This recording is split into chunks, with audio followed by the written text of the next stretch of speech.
doit mettre sur pied et dans un état de droit, il y a une justice indépendante.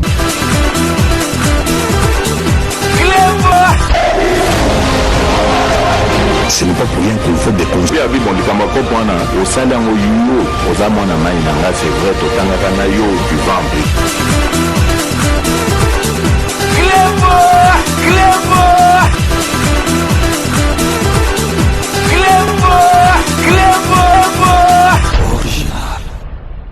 Salut et bienvenue sur Clébois Original. Merci de votre fidélité. 5 minutes avec César Ngadi. Tout le monde est d'accord et il en restera ainsi pendant très longtemps.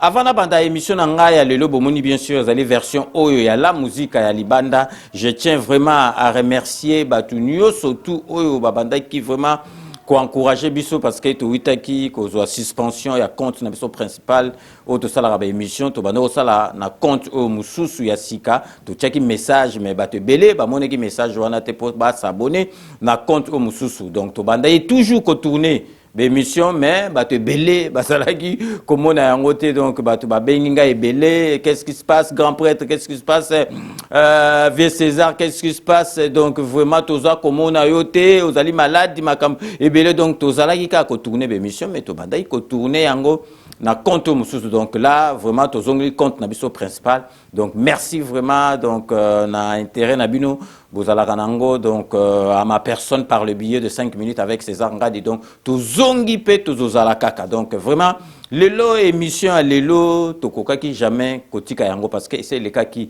mais comme donc na bandai ko tourner et puis nazoaki une semaine moko ya repos donc il fallait vraiment natika masolo anate bomonaki bana na biso bomonaki bandeko na biso parce que combattant o babenga combattant combat ekoki kosila te mais combat ekoki kozala ndenge komba ezalaki te po ngande nazali naza grand combattant président de la République oyo azali président na biso ya mboka azali grand combattant parce que ba combattant il faut ba sepela ke combat ebimisi président de la République il faut ba sepela parce que nani ngo akoloba te ke au président Félix Antoine Tshisekedi abando sala ba marche na Belgique.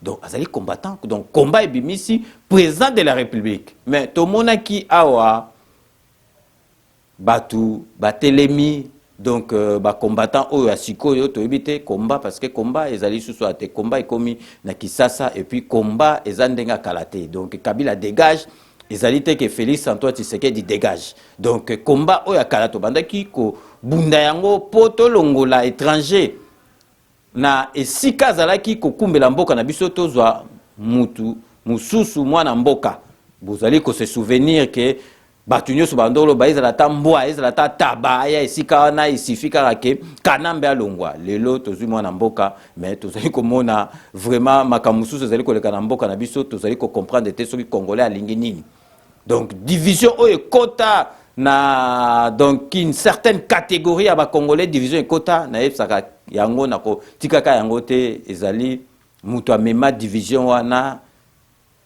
na kati ya congolais ezali Martin Fayulu soki ndenge azwaki na élection présidentielle était donc candidat malheureux à élection présidentielle donc ayaka mbala moko ndenge to monaka on a poto katani uye donc bon ngai na katani mais arrangé donc sima ya ndeko nanga azui en plus donc but ezalaki que étranger à longwa na pouvoir ezala na manière ndenge nini fallait longwa fallait Fayulu aya lobake non ngai penza na yena sima ya ndeko nanga Félix Antoine Tshisekedi pour vraiment mboka ezongi na maboko na biso mais à kotisi ba vérité des yeux na kotisi makambo belé politique ezana makambo nanga politique bokanisa te ke donc Fayulu ndeki toza na ba congolais bokanisa te ke donc kanambe ndenga tiaki mbongo ya yiba biso alingaki communauté internationale kota te ati dauphin na ye bokanisa te ke asalaki yango pour atika pouvoir parce que ba memaki na minga makwanja tina suka donc contre mi azaki na masolo mususu te a lâcher moya ça les alagité mais ata a lâchaki donc a katanaki na pouvoir mais na boule na ye zalaki kaka ke a reprendre pouvoir ya on bomonaki donc azalaki na sénat azalaki na parlement azalaki na cour constitutionnelle donc azalaki ba masolo tout donc pour à récupérer qu'à pouvoir mais botala tilelo et simbate mais bomona likambu oyo esali pasi na mawa na motema ba congolais oyo bazoko mibenga ba combattant ba keiti na Belgique ba keiko manifester balobi ke donc réunion oyo ezalaki kuna ya union européenne bazali ko sala de façon que ba kabola mboka na biso donc mutazo sala ba manœuvre wana ezali président de la République Félix Antoine Tshisekedi. Donc akabola mboka na biso ateka mboka na biso. Donc ngai na vandi et ce qui sanga ya kosakana te. Réunion avait salama déjà avant réunion salama. Réunion ataba réunion na ba misala biso to sala pe na administration ataka na administration te atana ba société. Réunion avait salama. Ordre du jour ezalaka. Boyebi ke bokoloba boy bokoloba boy. Na ordre du jour wana ya Union européenne. Tout le monde a été dans l'ordre du jour, balobaki ke o bazotala makambu ya Congo na Rwanda frontière bakata soki ba pesa na ordre du jour ezalaki kutute. Makambu ezalaki te mais batu ba créer yango ezali ba journaliste oyo ya ba propagande oyo batu musu bazalaka informer à partir ya ba journaliste on a ba créer yango et memi batu tikuna. Na makambu oyo ezali na tina moko te ezalaki même pas na ordre du jour ezalaki même pas na kati ya masolo parce que congolais alingaka ko yeba makambute alinga otuna te congolais donc azalaka na soni le mususu ya kotuna atuna donc on apprend toujours jusqu'à sa mort on apprend toujours okoki koyeba nyonso te mais congolais ayebi te mais akotuna kate okomona le mususu na beta anecdote moko boye donc paye ngala osaba paye boye ozomona mutu mususu sali paye azomona o ndenge nini ba neta paye yango nyonso kokana mais non net à payer ceux qui ont allé payer mensuellement, ceux qui ont un salaire fixe. Net à payer et qu'on change qu'à jamais. Mais net congolais na milieu na ye azali mingi na bateau basala ba agent de sécurité, na bateau basala ba femme de ménage, na bateau basala ba femme de chambre. Donc bazali payé par heure. Donc ceux qui sali 8 heures ba foot 8 heures, ceux qui sali 20 heures ba foot 20 heures. Donc à chaque mois ba variation zala na bulletin paye na bon. Mais ceux qui sali mensualisé ozana donc salaire fixe au cours ça 20 ans salaire ne changera te et ko changer ce qui kaka aux yeux à compte ou bien ba salio régule moko ya salaire na yo wana et ko changer mais ce que aux autres no ba quantité au cours ça 20 ans salaire no ko zalaka ndenge mais congolais salaire ngo ko kana parce que azali kaka na millier bato ba futa bango par heure donc congolais ayebi eloko alingité donc vraiment ba keiti na Belgique musu ba kangi bango ba kei parce que vraiment basali ko lobaka président de la République alingo te kamboka mais ngana ningi na tuna bato balobaka président de la République a te kamboka pato zeki na dossier à Minembwe Minembwe président a terminé Minembwe gute banda avant président de la République aya akoma président et sili Minembwe bakatongo balobika maloba siko ndenge ni président asalaka ordonnance arrêtez zalaka na président de la République te donc bazo zila tisiko Minembwe sila Minembwe balobela hango lisusu te siko ba créer au Rwanda lingi soko teka président azoteka donc ngana lingi na yeba nanu bato balobaka président de la République alingi ko teka mboka président de la République azoteka mboka po atika na mboka ni donc ezali vraiment pas sinama wana tala penza donc ba combattant ba soit disant ba combattant parce que combat eza susu ndenge ya karaté ba combattant eza susu combattre combat oyo koma ezali combat ya ba revendication il faut to revendiquer que ba comme olia bien ba comme ko se faire soigner malamu mais combat oyo ya koyo telema ya kofinga ezali vraiment combat oyo tokoki vraiment kolanda yango te vraiment ezali passe na mawato marqué première pause na biso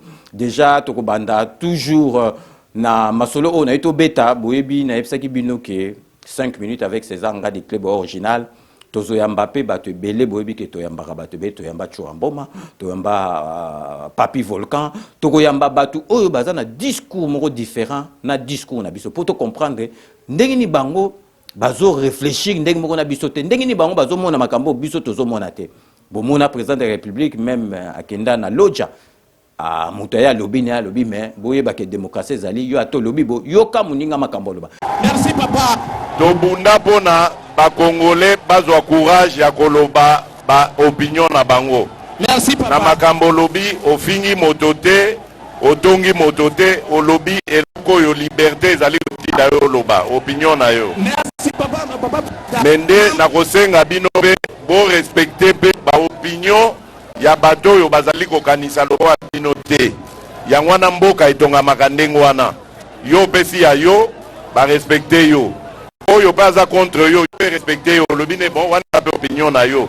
Sikoyo, oya kozala na majorité, ndeye wana nde tokolanda. C'est la raison pour laquelle Tozali Koyamba lundi prochain na émission na biso ya 5 minutes en live Toyamba commandant Léon où azali a présenté tout le monde na ba réseaux sociaux tout le monde pe azalaki kuna na marche kuna na Belgique donc yé akoyo koyebisa biso parce que yé azali na ba preuve oyo ke yé alobi ke président de la République Félix Antoine Tshisekedi azoteka mboka et puis yé pona yé mboka ezokende malamu te donc celui président azosala malamu akondima mais président pona yé azosala malamu te donc biso tozala wana bozala wana po bolakisa ye ke azali ko bunga nzela donc bolanda bino moko bande annonce ya émission na ye oyo akozala invité nanga na 5 minutes avec César Ngadi.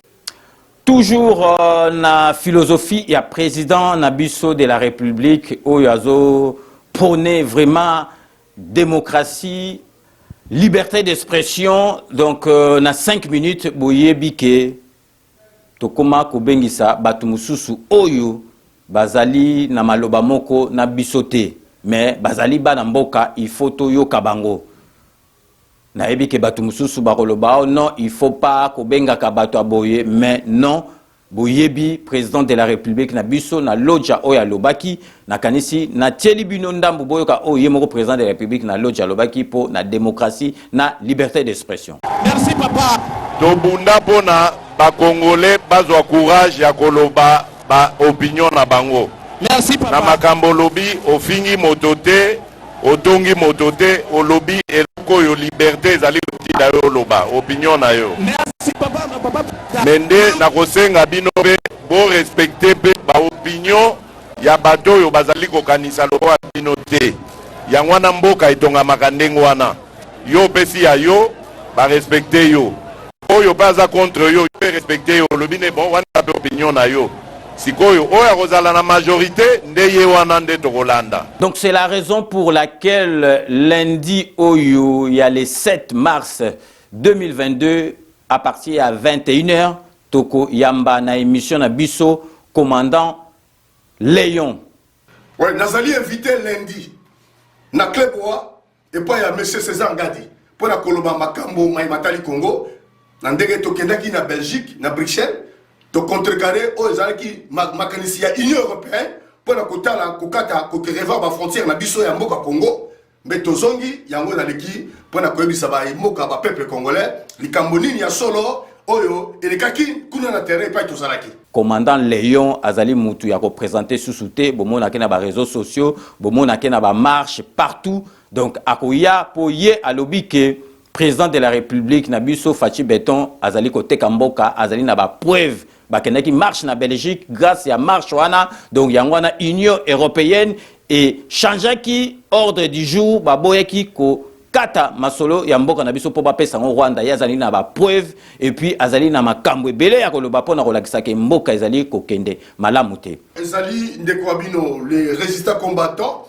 révolutionnaires les commandants Léon nazali na mwa sango ya kopesa na bino na kati ya Kleboa et pas ya monsieur César Ngadi makambo ezali ebele ya Congo o etali mboka na biso tokosola pona tongo ya lero tolamuki na nguya nzambe apesi biso makasi pona mwa masolo moke tokoloba na matali o etali mboka na biso Congo pe na makati na makambo nyonso ezali koleka na kati ya résistance na ba combattants. Rendez-vous na émission na bino 5 minutes avec César Ngadi en live avec le commandant Léon oyo akoya ko loba ba idée na ye oyo azalaka nango pona mboka na biso donc ezali à partir ya 21h.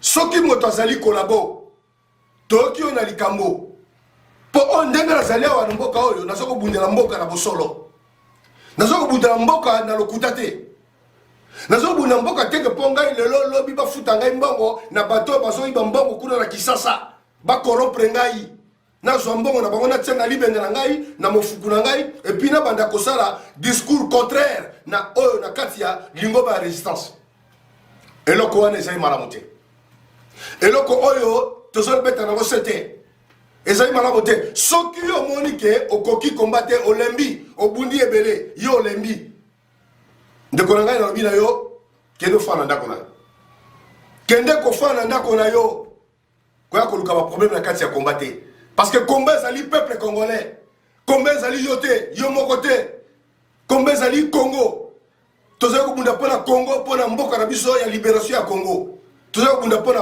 combat ya moto songolo te mpona combat ya moto pakala te biso nyonso tozali batata bomoko mama bomoko tozali kobunda mpona Congo. Émission ndenge boyebi ekozala à téléphone ouvert en direct à téléphone ouvert boko benga botuna bamituna na bino nyoso tout parce que commandant Léon alobi azali na makambo ko loba parce que soki président na biso Félix Antoine Tshisekedi azosala makambo ya malamu akondima soki azosala makambo mabe ye akoki kondima te yazali na ba preuve que Félix Antoine Tshisekedi président Fachi Beton alingi ateka mboka na biso ye akoyawana po a répondre na mituna na bino nyoso tout osala makasi ko bunda ko osala makasi te ba sala galumbe mote soki bato bandimeli yo boya osali rassemblement ou convoquer bato ba yepe ba osala action mais ezali yo moko ke le bunda te osala makasi te soko osala makasi obetaka bato c'est que bato nde bayaka na yo bosangani ko beta bato parce que tuzoko beta ba ennemi tuzoko bunda na ba civil ba ministre bayaka ba iba kambo ya Congo o basé na kati ya gouvernement na parlement na sénat ya Congo nde tozali contre bango contre ba makambo zoleka na Congo.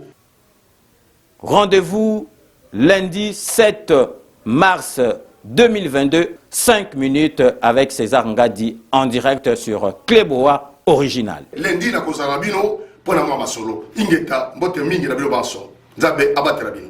Donc rendez-vous pris donc on a invité Nabiso commandant Léon lundi 7 mars à partir de 21h en direct sur Cléboa Original, téléphone ouvert. Donc batebele déjà na kansi bako ganga mais non boganga te parce que yo oyebi ke o defendaka makamba mboka o defendaka Félix Antoine Tshisekedi commandant Léon azapé congolais. Donc les msuya koko beta discours oyo biso to beta kate yango il faut biso to memaye aya ko expliquer biso pourquoi ye azana discours mususu oyo biso tozali komona ezali discours amabe il faut jour wana soka ye donc azonga na soni a changer maloba na ye donc to sengi na bino batu nyoso tu bozala wana ezali émission à téléphone ouvert to koyamba parce que azali étranger azali congolais mais to yebisa ke masolo oyo ye azali kobeta ezali masolo oyo esengeli a betate. Donc rendez-vous ezali le 7 lundi le 7 à partir de 21h bouye bozala connecté parce que tozongli pe compte na biso wana tuna mituna na bino biso tozala na pe poto tuna mituna dona kanisi ekoleka malamu ekoleka peka malamu parce que ye wana po afinga mutute bino pe bozana po bo finga mutute tozali na liberté. Il y a parole, liberté d'expression au président de la République à opprimé na mandat na ye. Donc sikoyo to yoka makambu oyo elega ki kuna na Belgique vraiment soki to landi yango vraiment ezali passe na mawa. Donc batu ba longwe a ba kepe na Belgique parce que moni batu mususu ba koma osana na bango buzz. Omoni makambo oyo ya ba caméra oyo. Soko si o komi na ba matanga ba komi ko reconnaître yo, o komi ko tamba na balabala ba komi ko connaître yo ngai boy. Donc même au ba reconnaître ko pona ba bêtise, o ko tikaka jamais ba bêtise. O ko continuer nango parce que ce ko tiki o ko s'ennuyer. Ya on mona tant combat ezali na tina moko soute combat ko aussi la te même en France ba combattre ba. Mais combat oyo ko kozala ya siko ezandeng moko te. Mais au moni siko yo batu mususu donc ceux qui batiki combat bazana makambo mususu osala te. Ya on bazali ko continuer na ba bêtise oyo ba bando sala avant. Vraiment, besoin normal que combat ezalaki ya Kabila dégage ezala siko ndeng moko parce que ça n'a rien à voir parce que aujourd'hui ezali mwana mboka et puis mwana mboka n'importe pas quel mwana mboka ezali mwana oyo vraiment azali mwana ya opposant munene oyo vraiment azali kuto a comparer donc aye na pouvoir et puis combattant munene donc ekoki kozala ndengi moko te donc vraiment ezali masolo moko olieto betaka ba masolo aboye na lakisa bino biloko oyo tokoki ko lakisa pona mboka na biso oyo penza ekoko pesa muto avandi amoni ke mboka ezali ko kene liboso nazali ko lakisa bino na ba image oyo to ponela ki bino botala makambo oyo tokoki ko lobela oyo tokoki ko lakisa na batu batala mais ba journaliste mususu bozila te ke ba olakisa bino makambo bino moko bolanda oyo to trier pour na bino ba image oyo mukili ekoki ko monaka po bomonake nzela oyo tozali kokende avec Félix Antoine Tshisekedi ezali nzela moko ya malamu. Il y a un îlot qu'on appelle Tompo. Cet îlot va disparaître avec la construction de ce port en eau profonde pour laisser justement faire le dragage afin que les gros navires ou les paquebots puissent arriver ici. Et je vous rappelle, hein, c'est le fruit de la coopération entre la République démocratique du Congo et les Émirats arabes unis. C'est la raison pour laquelle il y a une entreprise des Émirats arabes unis, DP World, qui va construire ce port en eau profonde dont les travaux vont commencer en 2022 et vont se terminer en 2025. C'est à mettre à l'actif du président Félix Antoine Tshisekedi Tshilombo. C'est un vieux projet, ça il faut se le rappeler, il faut se le dire. Un vieux projet qui a commencé depuis l'époque coloniale, ça n'a pas eu lieu. Le maréchal Mobutu est arrivé, il voulait relancer ce projet, ça n'a pas eu lieu. Kabila père, Kabila fils sont arrivés, ce projet n'a pas eu lieu. Alors aujourd'hui, il y a la volonté d'une personne, Félix Antoine Tshisekedi Tshilombo, qui va procéder tout à l'heure à la pose de la première pierre pour la construction de ce grand projet. Il faut dire que ça crée un peu de polémique entre la construction du pont qui va relier Brazzaville et Kinshasa à partir de la commune de Maluku et la construction de ce pont.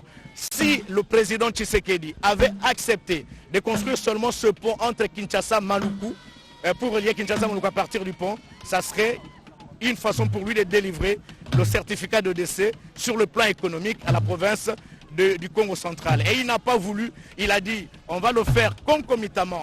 Au même temps qu'on construit le pont de Kinshasa-Maluku, on va également construire les ports en eau profonde à Banana. Il faut saluer cette volonté politique de Félix Antoine Tshisekedi Tshilombo. Et aujourd'hui, cette volonté va se concrétiser avec la pose de la première pierre qui sera bientôt ici à partir de Banana, derrière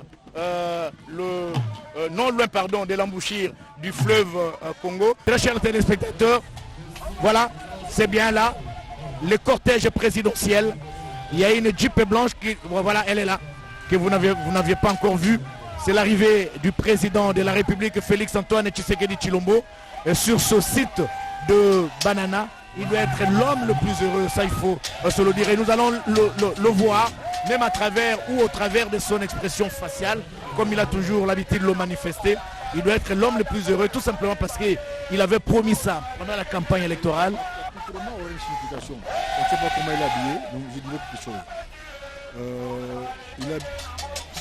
Il a un costume, non, c'est pas lui là. Observons l'accoutrement et nous allons en parler. S'il est en costume, c'est la solennité. Ah, voilà. Il est en safari. En safari, un safari mobilisé. Mais un safari lourd. Oui. Pas un safari léger comme s'il allait en campagne. Ça donne quand même la solennité de l'événement aujourd'hui. Regardez comment il marche, il traverse ses cavaliers, très chers téléspectateurs, pour rejoindre son fauteuil présidentiel, Félix Antoine Tshisekedi Tshilombo, et qui vient d'arriver ici sur ce site. Je disais tout à l'heure qu'il doit être l'homme le plus heureux parce qu'il avait promis à cette population la construction de ce port. Aujourd'hui, il pose la première pierre, il concrétise cette volonté politique, il concrétise sa vision et le gouvernement doit faire une mission afin de soulager les besoins, les préoccupations de la population du Congo central. Bientôt, le protocole d'État va nous faire le déroulé de la Assurer en toute sécurité le transport des prisonniers d'un tribunal à un site carcéral ou d'un site carcéral à un autre. C'est le sens de ce don du chef de l'État Félix Antoine Tshisekedi Tshilombo en faveur de l'administration pénitentiaire, geste qui fait suite à sa promesse, celle d'humaniser les conditions carcérales des détenus. La cérémonie de remise de ce fourgon cellulaire a eu lieu au Palais de la Nation entre d'une part le directeur de cabinet adjoint du chef chef de l'État en charge des questions politiques, juridiques et diplomatiques, Madame Nicole Toumba-Boacha, représentée ici par les assistants coordonnateurs membres de son cabinet, et de l'autre par la ministre de la Justice et garde des Sceaux, représentée elle par le secrétaire général à la justice. Derrière ce précieux don du président de la République, l'idée est d'améliorer les conditions de transfert des prisonniers, mais aussi réduire le risque d'évasion des prévenus pendant leur déplacement. C'est pour la première fois que nous recevons un tel véhicule qui réunit toutes les conditions humanitaires, si vous voulez. Donc nous n'avons qu'un seul mot, le remerciement à l'égard de son Excellence, Monsieur le Président de la République, pour l'acte qu'il vient de poser. C'est un pas de franchi et que c'est quelque chose d'original qu'on n'a jamais vécu dans ce pays. C'est ça qui est plus symbolique. Mais il faut dire que c'est un premier pas. D'autres réalisations seront tenues comme M. le Président de la République a toujours l'habitude de le faire. Ce fourgon cellulaire de marque Manbus, dont du chef de l'État, est équipé d'une caméra de surveillance et de petites cellules aménagées afin de séparer les prévenus en groupe des deux. D'abord, dans Makambo Italie, Union européenne, sommet Touti. Il y a Liboso, il faut que ce sommet-là était en grande partie préparé sous la présidence de l'Union africaine du président Tshisekedi. D'abord, il faut féliciter les présidents pour leur leadership. 54 ans après, les Congo a trôné sur le continent. Pour le moment, on a un progrès qui a été réalisé dans l'année. Il y a le président Tshisekedi à la tête de l'Union africaine. Bota la cérémonie d'ouverture, j'étais là sur place. La cérémonie de clôture. Parce que l'air Yakoti, c'était en plein Covid. Les leçons qui Afrique, Batoubazo, vaccin. Mais c'est lui qui a piloté, suivi de près les mécanismes de la distribution des vaccins sur le continent. C'est le président Tshisekedi. C'est lui qui a été au front, G7, G20, partout, pour obtenir les droits de tirage spéciaux qui ont permis aux économies africaines de bénéficier des allocations. En plus de cela, c'est les champions de la masculinité positive. Je crois qu'il faut qu'on rende les crédits qu'il faut au président. Non seulement qu'il a bien porté, défendu les couleurs du pays, il a bien porté les causes de l'Afrique et il a bien porté les thèmes qui étaient les siens sur la culture. Pour la première fois, on a attribué un prix littéraire à la tête de l'Union africaine à une écrivaine camerounaise. Et donc, Lelo, Sommet Wana Ezaki, un peu la suite. Il y a Makambo et Bandaki. Parce qu'au moment où Lelo Bisso, il y avait une discussion pendant les sommets. Les Européens voulaient une alliance. Nous, on veut un partenariat. Ça veut dire que l'Afrique ne doit pas être perçue simplement comme les continents qui attendent de l'aide. Non. Nous avons beaucoup à offrir au monde. François Hollande avait dit ici en 2012, je pense, que l'Afrique est l'avenir du monde. Et le Congo en particulier, tous les pays solutions dans le débat en été. Alors, après autant d'années d'expérience, parce que les grands projets, tout ça, le président de la République a dit non. Deuxième réunion à conseil. Le président de la République, il faut qu'on fasse quelque chose dans chaque territoire de la RDC pour que les Congolais voient que nous avons besoin de faire quelque chose. Alors, Ndeko, le financement global est évalué à peu près 1,6 milliard. Le principe, c'est que les territoires ne sont pas tous logés à la même enseigne. Non, par exemple, mi balé. Soronyo tonga école na Songololo. Oronyo kamate pour retrouver ciment. Ba cimenterie ezawada. Mais sur le bio tonga na befale. Tona bongandanga. Les réalités, les coûts seront différents. Nous, on part sur un principe simple. On se dit, lokwali bosso, il faut tout réinstaurer dans le territoire. C'est aussi l'autorité de l'État. Yango, dans tout ce qu'on a prévu de faire dans chaque territoire, il faut un bâtiment administratif qui couvre les bureaux de l'État, administrateurs des territoires, services à territoire, parce que c'est ce qui va nous permettre, y compris d'assurer les contrôles de ce que nous ferons. Ensuite, on va regarder en fonction des spécificités. Parce qu'il y a tout un plan au niveau du ministère du Plan qui a été élaboré. Mais l'essentiel pour nous, c'est de regarder les centres de santé. Batou Bazar, c'est faire soigner des. On avait déjà un programme avec le ministère de l'Éducation de construction de 200 écoles à travers le pays. On va regarder ces programmes-là. Ensuite, On va regarder, le président de la République est même parti plus loin pour regarder si c'est possible, en fonction des spécificités des territoires, il y a aussi la biloko pour les femmes et pour les jeunes. Parce que dans la commission et la préparation, il y a les ministres de la jeunesse, les ministres des sports, les ministres de la femme. Ça veut dire qu'à travers ces projets, l'air Ekobanda, et pour le Premier ministre, parce qu'il y a une Zolamba Bilo Nanzungu, on ne peut pas commencer un projet si on n'a pas tous les financements bouclés. Pour moi, il y a les femmes là. Ah, bon, bandit chantier. Après, ah non, ministère à finances et foutité. Ah, il fallait tout financer l'élection foutité. Bon, Ezali. Bon, Ezali. Bon, Ezali, 450 millions. Je l'avais dit. Parce que nous-mêmes, on a des réserves. Mais ensuite, Nabi Sibino, qu'on a reçu les droits de tirage spéciaux. On a reçu, appui à fond. On a décidé, nous, l'essentiel de l'argent que nous avons reçu des partenaires extérieurs, on va les mettre dans nos territoires pour que les Congolais à l'intérieur du pays, à l'intérieur du pays, sentir que le Congo ne se définit pas seulement par Kinshasa. Bilomo Bolandi, image oyo tokoki ko lakisa, to véhiculer na batu, ezali awa na 5 minutes na Kleboa original bozelango côté mususte. Oyo nde tokoki ko landa mais futilité.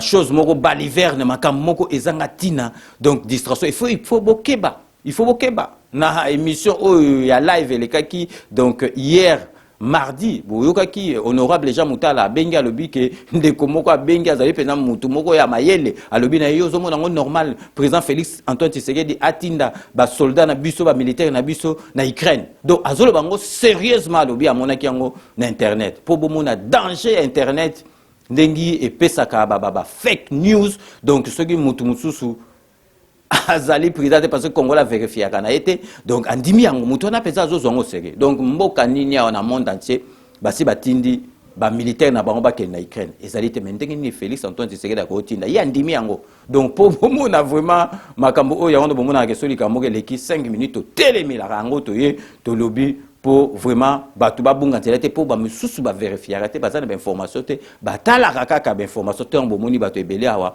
ba longwe awa ba kei Belgique parce que ba yoka ki information na ba journaliste moko boy etindi bango ba kende ordre du jour ya réunion wana ba lobeli kutu bakambo wana te mais bango ba kekuna Union africaine evandi parce que donc bazao sala po bakata donc mboka na biso ba pese par Rwanda mais comment vraiment tokoza la niveau présent il y a ignorance ndengona soki za buzo batelo ba za ignorance moko ya niveau moko likolo donc ezali pasi na mawana motema donc nazali ko apprendre bino ke to ebisaki bino ke 2022 oyo ezali vraiment ma solo ya kosakana te na kati ya site na biso Kleboa original vraiment mutu nous surtout à téléméli parce que toujours kendeti na 2023 be mission ya sika ezali kokota na ebisaki bino même ngai moko nazali na émission ya sika o na kokotisa na kombo ya les immortels wana nazo rendre hommage na ba artiste musicien artiste peintre donc ba artiste comédien o nyo surtout batika biso to kubeta biographie to inviter membre à famille to sali ba témoignage ba tebele ba témoignage émission mo to suite to sala ngona ba niveau ya radio to ko sur la télévision bozala déjà au CPLA la difficulté de parler de Yogo, un chanteur que j'aimais beaucoup en 2 mots. Parce que là aussi, on a une grande séance à répétition qui m'a bouffé l'énergie et commencé à parler de Yogo comme ça, peut-être dans Golo Belango bien. C'était vraiment un grand chanteur que j'avais connu avant même à faire partie à Viva la Musica. Et même après Viva la Musica, il nous a tous laissé un bon souvenir, quoi. Bananaye Bazali. Mais seulement difficulté ezali que papa zaka papa yo mwana zaka mwana siko yo mwana koluka o défendre papa ou bien obi défendre yo moko parce que papa a sauté. Vous en avez 2 rôles, il y a au défendre papa et au défendre yo moko. Intégration na yena Viva la Musica, il a ramené beaucoup de choses quoi. Ça enrhumé moyen brana yemba bien zaté. Prochaine fois ta moyana oyembe la bino. Merci la concept ya sika mais mozonga prochainement pour nazala poser plutôt solo là c'est longtemps. Merci. V2 on azalaka vraiment exemplaire, azalaka bien gentil. En tout cas, moto akobo ya ba bien fait à Vianazate. Écoute, à l'époque, tant que je suis à la banque, on est basé sur la musique, s'il faut dire la vérité, à l'époque à Zaïko. Type Wingero Salama, Ezobeta, bon, à Mbappé, na ba collègue à l'époque. De l'EP, moi, on n'est pas à Zoyemba. En tout cas, on a félicité Kaye, donc on a félicité Mingi. Mais l'autre Azati, bah, Evre na Ezali. La serra na famille na Eba, qui est basara na grand chanteur, grand artiste. On le ba Evre na Ezati, Lilo et Mbamaka. Mongongo na ye, en tout cas, Tilelo, nan mutakoka ko yemba lokola zata par moi na ye. Mais tout cela ba modèle, to yebara qui Oya Kufa Atika Biso Vedi de Yongo, azaka grand chanteur. Faut vraiment Hermoko, tu vas couper ça y est, hommage dans le moment où boye. Tant côté Mogato, vandi pe na bar, bichela ngandi m'a dit de Yongo. Hein, Hermoko to boyité, faut te barba valeur d'artiste, hein, c'est très important. On a coulé baga yangwana vraiment, et zungai na libanda hotel, mais na koye kosa on kolbate parce que na yebi bah bien fait à Viana, elle a d'abord gentil, elle a trop bien. En tout cas, mon un problème na yé. Le bâtard Moussousoukaka, ndemba provocateur, bazalaka. Mais parmi les artistes, ça arrive à la polémique. Oh, Kofinga, rien en tout cas. Je crois au Yanga Yangwana. Merci beaucoup. Oui, que si tu as vu ce mingi kaka masola politique, mais tu as ça de façon que tout ça là de façon que tu vas se décompresser parce qu'après politique quand même il faut jouer un peu vide moko ya mouké et puis donc nouvelle venue famille ya Clébois original et ne cesse de s'agrandir tozui donc moi na moi si ya sika na kombo ya Bernice donc azali moi na moi so aye na masolo sika parce que na Clébois original zaka innovation zaka donc créer kaka aye na donc na émission sika donc histoire vraie donc ya zo ya ko beta masolo donc vandi penza net li saponga zo beta la bino masolo ou ko décompresser bino donc après semaine mobimba ya makamba politique oza ozotala donc Bernice Tanf et Sengo na elengi ya kotala e donc nazali ko proposer bino botala bande annonce ya émission ya Bernice animatrice ya sika nakati ya Clébois original na émission histoire vraie. Bienvenue chez nous dans Clébois original.com, notre chaîne à Mamba bien nulle part ailleurs. Maintenant là, tout de suite là, ils ont ma solo Sikato Bandi. Tel que vous me voyez là, moi je suis Bernice Tanfiti. Bernice Tanfiti, Balobi la cadette, Yaye Moko, les grands prêtres César Ngadi. Donc moi la Souka. Donc nous sommes là, tu es dans Maramoupe ya Souka. Hein, Makambo ego clôturé quoi. Une histoire vraie, une émission pour vous. Balandinio soya Clébois, émission Sika yango. Histoire vraie, hein, nulle part ailleurs qu'à la Clébois. Vous allez découvrir des belles histoires, les histoires d'amour, les araya bolingoté, ya kolela ya roseka, mais nulle part ailleurs ici. Olingo yé bandé nini batona babanda. Olingo yé bandé nini président Fachi. Alinga maman Denise. Yaka. Clébois original.com. Masolo on ezande awa. Olingo yé ba mambo yé barate awa. Cette émission est pour Nabino Borolanda et nous donner des suggestions, couper sa idée Nabino pour tout évoluer. Na Clébois. Donc il y a des surprises tellement, vous avez la passion. Donc c'est ça. Bernice Tanfiti. N'oubliez surtout pas. Bernice Tanfiti.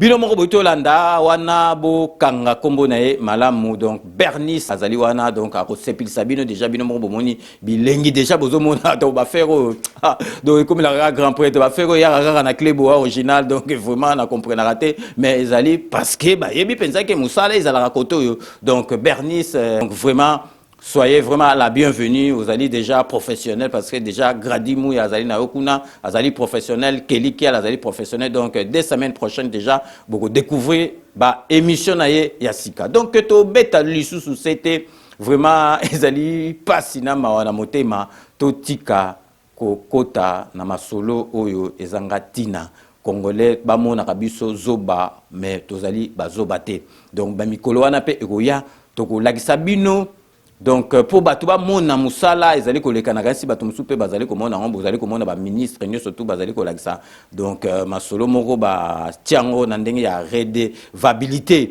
donc ministre na ministre azali koya kolakisa masolo na ye oyo asali na ministère na ye donc biso tokozwela bino yango tolekiselaka bino moko moko po bato oyo bazali na mitema likundu bato bazali komona teke musala ezali kosalama bakocomprendre musala nini esalami na 3 ans et puis bato ebele bazali koloba 3 ans 3 ans bino boyebake 3 ans wana Félix Antoine Tshisekedi abundaki nanu mpe alongola système oyo ezalaki ya Kabila donc Félix abandi mpenza musala présent Antoine Tshisekedi Félix président Fachi abandi musala tango asali union sacrée tango azwi gouvernement oyo ya Sama Lukonde.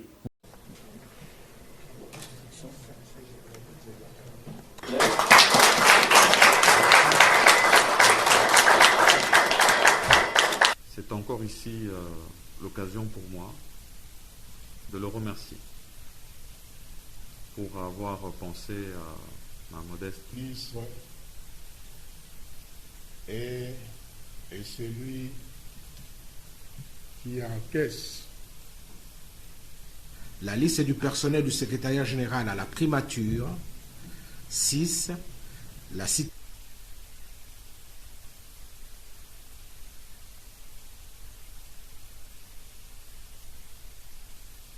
Si vous pouvez rentrer, s'il vous plaît.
Donc avant on a pensé au total tout contesté parce que abandonné que ça la musala te ba contre-temps na ba contre-temps mais ton dimika à 3 ans mais ceux qui payent lundi na logique musala Félix Antoine Tshisekedi et bandi na gouvernement oyo ya union sacrée oyo ezali na premier ministre na biso donc vraiment totika distraction na répéter du sous bateau ba kei bateau bakendaki na Belgique bakendaki pour rien parce que ezalaki na makamoko ezalaki même pas na ordre du jour ezalaki bango moko ba créer bango masolo ba kei ba misusu bakangi bango donc masolo moko donc ezali buzoba na buzoba totika buzoba tozala vraiment focaliser na makambo oyo ya mboka na biso oyo ezali kosenga donc to marquer pause na biso ya ba partenaire na biso bobika Kodia Simo ezali donc vraiment masolo oyo ya solo oyo komi na suka po na fête ya na moi ya basi donc moi ya femme ya basi donc ba maman nyoso tu ezalo bota te ezali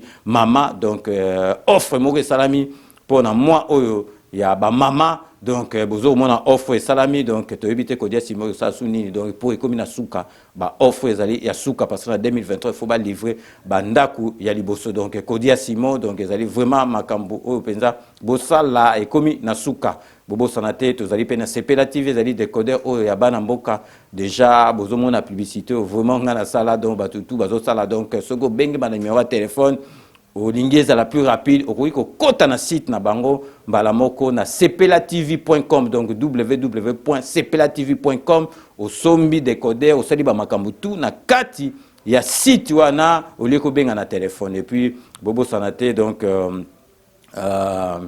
Wami service ezali donc fret ya agence ya fret ya Mireille Wankake au penza agence oyo ya solo donc ezali na boulevard Ornano na Paris 18e na porte de Cliancourt donc on est penza ezali vraiment agence ya ba professionnel donc et puis na suka bobo sanate salon de coiffure na biso oyo to tinda rabino awa na kati ya Saint-Denis Albito coiffure ezali salon de coiffure vraiment oyo ya ba professionnel donc restez connectés sur Clébois Original, on revient tout de suite. Codiasimo vous propose un crédit immobilier.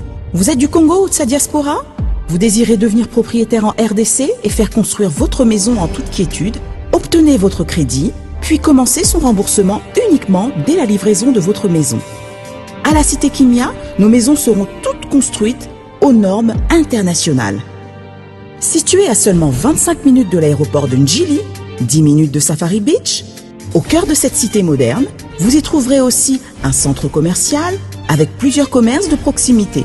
Nos bureaux sont situés au 173 avenue Mutombokachi, dans la commune de la Gombe, référence rond-point Forescom. Venez dès à présent réserver votre lot dans ce nouveau havre de paix à Maluku, ce nouvel Eldorado au Congo. Codiasimo, la meilleure adresse pour construire la vôtre. Sepela TV ezali décodeur ya Banamboka. Sepela TV différence nango ezali na ba décodeur mususu oyo tozalaka nango na kati ya ndaku. Sepela TV botala ngo ezaka mukie. Eza mukie olingi ko voyager ozu yango o voyager nango. Parce que ba décodeur oyo biso tozalaka nango evandika na ndaku mais Sepela TV déjà eza mukie botala ozu o kolisi yango ka na poche na kosi na poche à veste o voyager o memi yango partout dans le monde ici que kende. Donc on a besoin il y a câble HDMI, courant na internet. Internet est comme partout, courant est partout. Donc ils ont plus de 500 chaînes yo surtout ya kitoko. Bilengi ba choix ya congolais kaka mutaoye bango. Donc congolais kaka mutaye bango. Congolais kaka mutaoye ba elengi nini yo kaka. Donc congolais kaka mutaye bango. Donc c'est relative ça. Ya Banamboka bozwa abonnement nango okozwa ngo ya ne mobimba okozwa ngo pe par mois au bengi bango na ba numéro na bango bozali komona donc Sepela TV ezali décodeur ya yo ya ngai donc ezali ya étranger te ezali ya Banamboka avec Sepela TV tout le monde est d'accord et il en restera ainsi pendant très longtemps. Bienvenue dans le monde de Sepela TV. Sepela TV est le décodeur qui vous permet de suivre les chaînes du Congo en direct de la diaspora.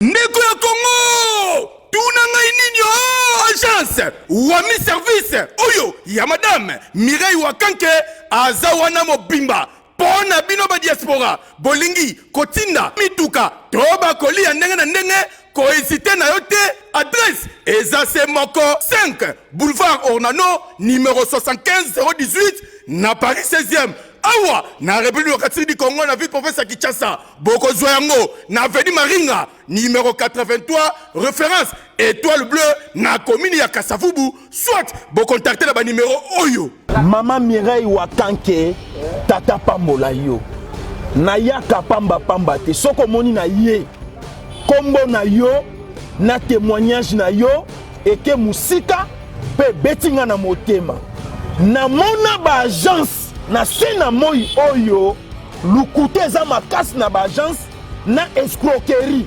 okomona mosali ya nzambe asali pe publicité batu bazotala me agence na bango vérité ezate na moni mituka na moni bilamba na moni bakoli nyonso batu batindaki ndenge bayebisaki nga yaka kokontrole na kontrole na moni musala oyo osala Wami service libote na nzambe bisika ya kotinda biloko eza na Wami service. Oui, yeboye ezalate ndeko kosazarde te agence ezakaka moko Wami service ya madame Mireille Wakanke atie na disposition ya ba diaspora nyonso pour que boko misaka bakoli na bino mituka na bandeko o baza na Afrique avec impact na idéologie Wami service pardon mama Miroy Wakanke balinga pe ba congolais boyete prix ya mobobé Wami service et pas Mireille Wankake. Wami service frappe na le frappe na retour. Merci na ba partenaire na biso ba pesa biso confiance et puis binu pendeng bo pesa bango confiance donc vraiment bo witu kolanda bango nde bazali na biso donc zali sous forme ndenge ba eda ka biso bazwa ba espace na bango donc vraiment to zali ko féliciter bango na confiance ba pesa biso donc to komi presque à la fin ya émission na biso nazali ka ko beta sete donc to tika buzoba peuple congolais toza bazoba te to tika komikomi sa bazoba donc tozali ko kende batu bakei na Belgique bakenda pour rien du tout parce que donc réunion ezalaki kuna ya Union européenne ezalaki rien à voir na makambo bango balobi balandi ba journaliste na bango oyo ba pesa bango ba information lukuta donc ba memi bango penza kuna donc bokei penza bozo manifester na makambo boye ezali même pas na raison ya ko manifester donc ezali vraiment pasi na mawa na motema na komona makambo boy donc yangwana elekaki déjà mené tutobandaki ko tourner na compte wana mususu et puis na salaki pe émission na dépassé to sali une semaine ya pause yangwana tenaki vraiment lelo na zongela makambo oyo ya manifestation oyo ba combattant soit disant ba combattant parce que combat ezali ndenga kalate combat ekoza la combat o bando sala ya Kabila dégage parce que oyo a commis président de la République azali combattant munene azali mwana mboka donc combat ekoki kosila te combat esila raté na bamboka nyonso mais sous forme ya combat oyo bando salama ezali na tina moko lisude donc tokomi na suka ya émission na biso ndenge na yebisaka bino kaka que je vous laisse le soin d'en tirer vos conclusions et de me faire parvenir vos commentaires comme d'ailleurs vous en avez l'habitude so tokomi ka na suka ya émission bobika base vraiment toko féliciter base na ndenge moko vraiment tokoki ko bosana te parce que vraiment tozomona penza base ezaka na souci makasi po na biso kaka tango vraiment to moni yango susu tango compte na biso principal ezaki suspendu donc souci vraiment base ezalaki nango vraiment je tiens vraiment à vous remercier donc ba remerciement na biso ko banda comme vous pouvez vous en douter na Londres na honorable Jean Moutala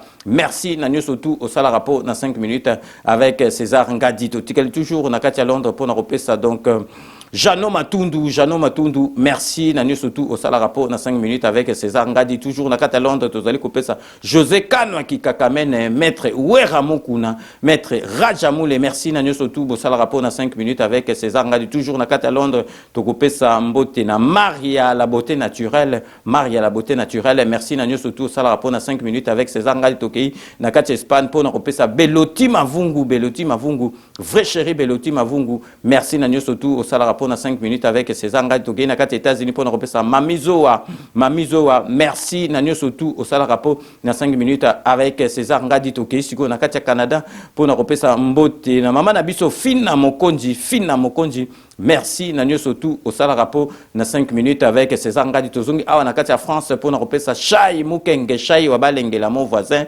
Shai Mukenge Shai wa balengela l'administrateur na kati ya groupe na biso ya WhatsApp Shai Mukenge Shai tokobosa na te Jerry Mukuna tokobosa na pete donc Babi Kisinga merci nanyo surtout au sala rapport na 5 minutes avec César Ngadi tokei siko na kati ya Scandinavie pour na kopesa mbote na le boss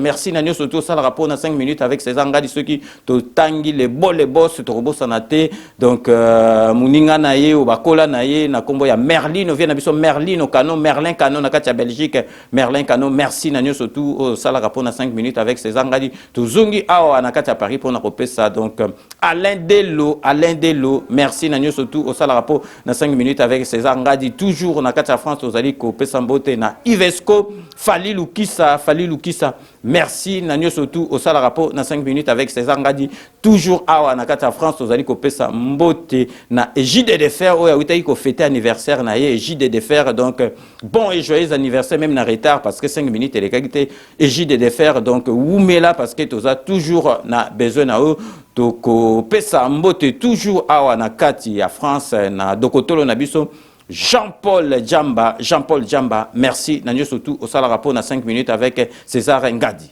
tokei na kati ya Suisse pour na repesa Maman Lisette Déborah merci nanyo surtout au sala rapport na 5 minutes avec César Ngadi toko sukisa awa na kati ya Saint-Denis na Olivier Kipoulou, Nakatia Saint-Denis, merci. Nanyo surtout au Salarapo, on a 5 minutes avec César Ngadi. Donc, c'est ainsi que s'achève ces 5 minutes avec César Ngadi. Merci de l'avoir suivi. Cette émission a été réalisée par Edino Image, Panza Sangoya Congo, les King et Willy Kunda. Nous allons donc nous retrouver avec grand plaisir dans 24 heures pour un nouveau numéro. D'ici là, portez-vous bien et à très bientôt. N'oubliez pas, tout le monde est d'accord et il en restera ainsi pendant très très longtemps. Bobo Sonate Kanambe Akozwa Masolo Nambunchu Penadikos.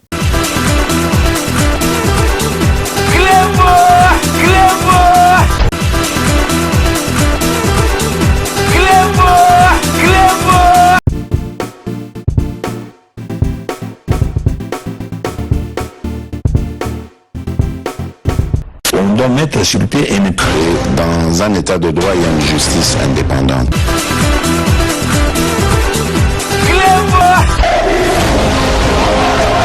Ce n'est pas pour rien qu'il faut des conseils. C'est vrai,